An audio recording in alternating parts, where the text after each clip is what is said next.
balik tayo ulit mga choy. So ito po yung mga laruan ng mga bata. Pag mamayang hapon siguro nandito yung mga bata. Yan. So may fountain po dyan. Ayan, ito po yung taas. Mayroon po siyang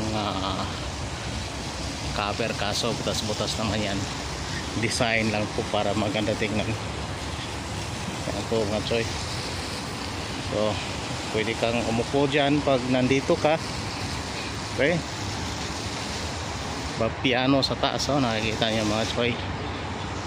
Okay, may mga tubig po dyan sa gilid.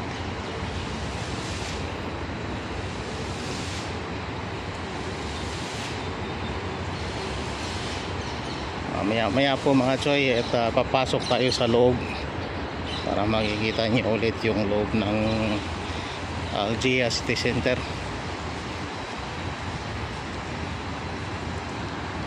Dito po mga choy, pwede po kayong tumambay pag nandito kayo. Okay, yan, may taxi dyan. So yan po mga choy, yung main entrance ng Algia City Center. Okay mga choy, maraming salamat ulit.